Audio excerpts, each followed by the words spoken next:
اپنے نفس کا تزکیہ کرنا ہے۔ تزکیہ نفس کیا ہے اور کیسے کیا جاتا ہے، بس یہی ہماری آج کی گفتگو کا موضوع ہوگا۔ دیکھیں، تزکیہ کا معنی ہوتا ہے پاکیزگی، صفائی ستھرائی۔ جیسے جسم ناپاک ہو جاتا ہے، گندا ہو جاتا ہے، تو جسم کو دھو کر اس کی پاکیزگی حاصل کی جاتی ہے۔ کپڑا ناپاک ہو جاتا ہے تو کپڑے کو دھو کر اس کی پاکیزگی کو حاصل کیا جاتا ہے۔ اسی طرح انسان کی روح، انسان کا دل، انسان کا باطن، یہ تینوں ایک ہی چیز کے میں نے نام لے دیے ہیں۔ یہ یوں کہہ لیں کہ تینوں الفاظ سے میری مراد ایک ہی چیز۔ انسان کا باطن بھی گندا ہو جاتا ہے، اس کی بھی پاکیزگی اور صفائی ستھرائی کی ضرورت ہوتی ہے۔ اب جسم تو صاف ہو جاتا ہے پانی سے، کپڑا پاک ہو گیا، صاف ہو گیا پانی سے، کیا روح بھی، کیا دل بھی، اور کیا انسان کا باطن بھی پانی سے پاک ہو جائے گا؟ اس کی پاکیزگی کی کیا صورت ہے؟ تو دیکھیں، انسان کا باطن کیا ہے؟ نظریات اور افعال کی پاکیزگی، یہ انسان کے باطن کی پاکیزگی ہے۔ اب نظریات اور باطن اور افعال کی پاکیزگی کیسے حاصل ہوتی ہے؟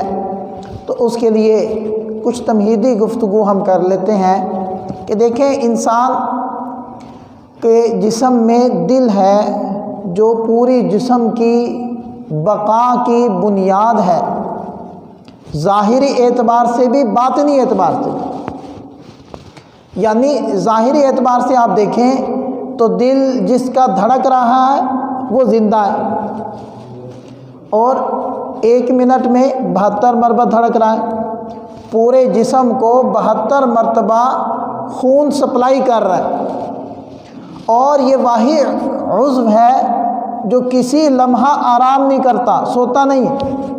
انسان سویا پڑا ہے، آنکھیں سو رہی ہیں، آنکھیں آرام کر رہی ہیں، اس کے کان آرام کر رہے ہیں، اس کا دماغ آرام کر رہا ہے، اس کے ہاتھ پاؤں سکون میں ہے، لیکن دل کام کر رہا ہے۔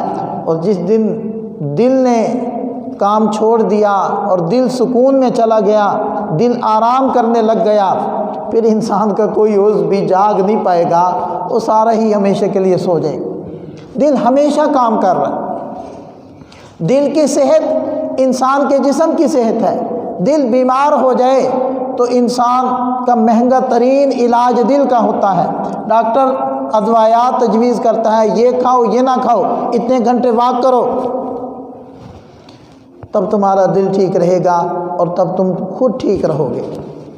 تو جیسے ظاہری اعتبار سے ہمارے جسم کی بقا اور ہمارے جسم کی بنیاد وہ دل ہے، اسی طرح باطنی اعتبار سے بھی ہماری روح کی بقا یا ہمارے باطن کی بقا یا ہماری روحانی زندگی وہ بھی دل کے اوپر۔ آدمی کے باطن کا پاک ہو جانا دل پر ہے، اس کا ناپاک ہو جانا دل پر ہے۔ جیسے دل پورے جسم کو خون سپلائی کر کے اس کی بقا کا ذریعہ ہے، اسی طرح انسان کے بننے بگڑنے، اسی طرح انسان کے حسن اخلاق یا بد اخلاقی کا یا انسان کے اچھے اور برے ہونے کی بنیاد بھی اس کا دل ہے۔ گویا کہ دل باطنی طاقتوں کا مرکز ہے، ایک خون، جمے ہوئے خون کی شکل جو جسم کو خون دے رہا ہے۔ لیکن اسی دل کے اندر اگر آپ چیر کر دیکھیں سوائے خون کے کچھ نہیں نکلے گا، لیکن اسی دل میں جذبات بھی پیدا ہو رہے ہیں، خیالات پیدا ہو رہے ہیں، احساسات جنم لے رہے ہیں، نظریات اور اعتقادات بن رہے ہیں، اور غصہ پیدا ہو رہا ہے اور محبت پیدا ہو رہی ہے۔ یہ سارے جذبات دل میں پیدا ہو رہے ہیں اور اللہ اپنی قدرت سے پیدا کر رہے ہیں۔ اگر آپ اس دل کو لے جا کر کسی لیبارٹری میں ٹیسٹ کریں یا دیکھیں، آپ کو کوئی جذبہ اور کوئی اس کے اندر اعتقاد نظر نہیں آئے گا۔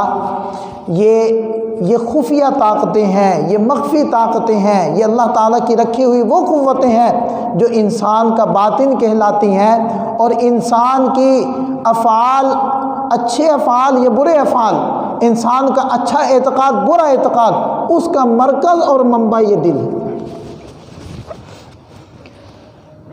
اور انسان جو بھی کام کرتا ہے وہ اس دل کی بنیاد پر کرتا ہے۔ دل میں جذبہ پیدا ہوا، اب آپ آئے ہیں جمعے کے لیے، کیوں آئے ہیں؟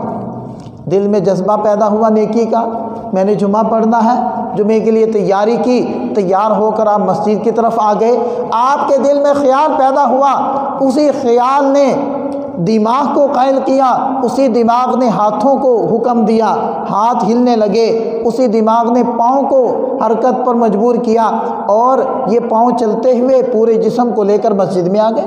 آپ نے تیاری کر لی اور تیار ہو کر جمعے کے لیے حاضر ہو گئے۔ اس بنیاد کیا ہے؟ بنیاد دل ہے۔ اور اگر ایک آدمی کے دل میں گناہ کا جذبہ بیدار ہوا، سیاہ کاری کا جذبہ بیدار ہوا، نافرمانی اور معصیت کا جذبہ بیدار ہوا، وہ اس گناہ میں لگ گیا۔ دل میں غلط جذبہ پیدا ہوا، آنکھ غلط دیکھنے لگ گئی، اور دل میں صحیح جذبہ پیدا ہوا، نگاہ جھک گئی۔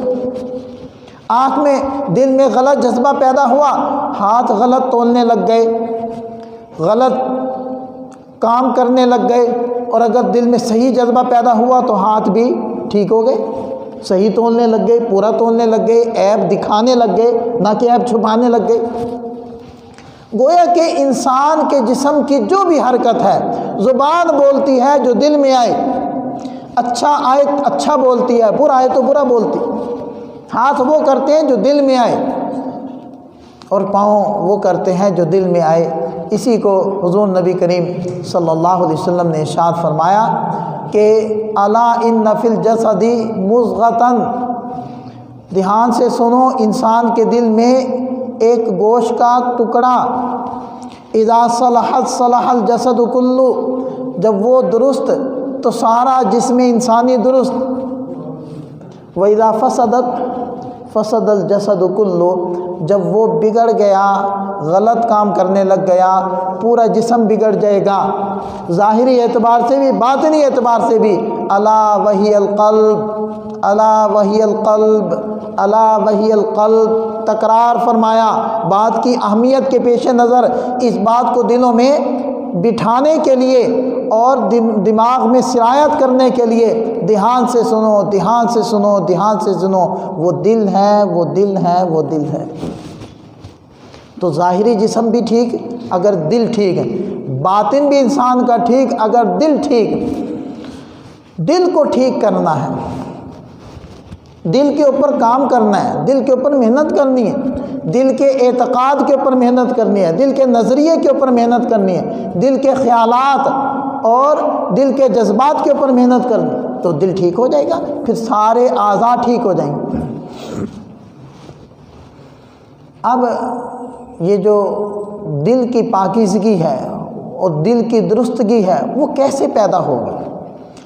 اور دل کی پاکیزگی اور دل کی درستگی، اسی کا نام تزکیہ ہے، جس کو قرآن کریم نے جا بجا ذکر فرمایا، اور 4 مرتبہ نبی پاک صلی اللہ علیہ وسلم کے بعثت کے مقاصد میں سے یہ ایک مقصد ذکر کیا۔ 4 مرتبہ اللہ تعالیٰ نے فرمایا میں نے اپنے نبی کو کیوں بھیجا؟ میں نے اپنے نبی کو اس لیے بھیجا تاکہ یہ تمہیں قرآن پڑھ کے سنائیں، تاکہ یہ تمہیں قرآن سمجھائیں، تاکہ یہ تمہیں قرآن پر عمل کرنے کے لیے اپنی سنت اور طریقہ دکھائیں، اور پھر ساتھ میں فرمایا تمہارا تزکیہ کریں۔ چوتھا کام تزکیہ۔ 4 مرتبہ قرآن میں آپ علیہ السلام کا یہ فرض منصبی بتایا گیا کہ تزکیہ۔ اور یہاں جو میں نے آیتیں پڑھی، پہلی آیت میں اللہ تعالیٰ نے ارشاد فرمایا جنات عدن تجری من تحتها الانہار، یہ جنت ہے ہمیشہ کی، باغ ہے ہمیشہ کا، خالدین فیہا ابدا، جس میں ہمیشہ رہیں گے۔ کس کے لیے؟ ذالک جزاء من تزکا، یہ اس کو بدلہ ملے گا جس نے تزکیہ کر لیا۔ تزکیہ سے مراد کیا ہے؟ دل پاک کر لیا، باطن درست کر لیا۔ پھر اسی طرح فرمایا قد افلح من زکاہا، کامیاب ہو گیا وہ شخص جس نے اپنا تزکیہ کر لیا. کیا مطلب؟ اپنے دل کو پاک کر لیا. پھر فرمایا والذین ہم للزکاۃ فاعلون. کامیاب مومنین کی صفات میں سے ایک صفت یہ ہے کہ وہ تزکیہ حاصل کر لیتے ہیں، یعنی دل کو پاک کر لیتے ہیں، دل کے اچھے جذبات کو پروان چڑھا لیتے ہیں اور دل کے فاسد جذبات کو زیر کر لیتے ہیں، دل سے نکال باہر کرتے ہیں، یا اپنے اچھے اور عمدہ جذبات کو اس قدر نشو و نما ان کی کرتے ہیں اور اس قدر ان کو بڑھاتے ہیں کہ فاسد جذبات خود بخود مغلوب ہو کر رہ جاتے ہیں. ایک طرف محنت کرو گے تو دوسری طرف نتیجہ کیا نکلے گا؟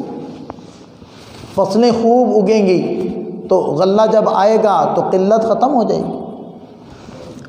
تو رفع الاشیاء بازدادها. تو جب دل کے اندر اچھے جذبات پروان چڑھ رہے ہوں گے تو فاسد اور باطل جذبات خود بخود وہ کمزور پڑ رہے ہوں گے اور وہ دل سے نکل رہے ہوں گے. بس ہم نے یہ نہیں کرنا. دیکھیں اگر کمرے میں اندھیرا ہے تو کوئی ایسا نہیں کرتا کہ بھئی لاؤ ڈنڈا یا لاؤ جھاڑو میں پہلے اندھیرا تو نکالوں، بلکہ کیا کوشش کرتا ہے؟ روشنی آئے گی اندھیرا خود نکل جائے گا. تو جب دل میں اچھے جذبات پروان چڑھیں گے تو گندے جذبات خود بخود نکل جائیں گے. جب ہمارے طریقوں میں سنت زندہ ہوگی بدعت خود بخود نکل جائے گی. جب نیکی پروان چڑھے گی بدی اپنی موت مر جائے گی. تو اس لیے اچھے جذبات کو پروان چڑھانے کی فکر کرنی چاہیے، گندے جذبات کو نکالنے کی فکر نہیں کرنی چاہیے. اسی سے ریلیٹڈ ایک اور بات بھی ہے کہ جو لوگ کہتے ہیں ہمیں نماز میں خیالات آتے ہیں، وسوسے آتے ہیں، ہمارا دل متوجہ نہیں ہوتا، تو بھائی اچھا جذبہ اس کو سوچو، یعنی جو پڑھ رہے ہو اس کو سنو، اپنے کان سے سنو اور اس کو سوچو. اپنے رب کے سامنے کھڑے ہو اس کو سوچو.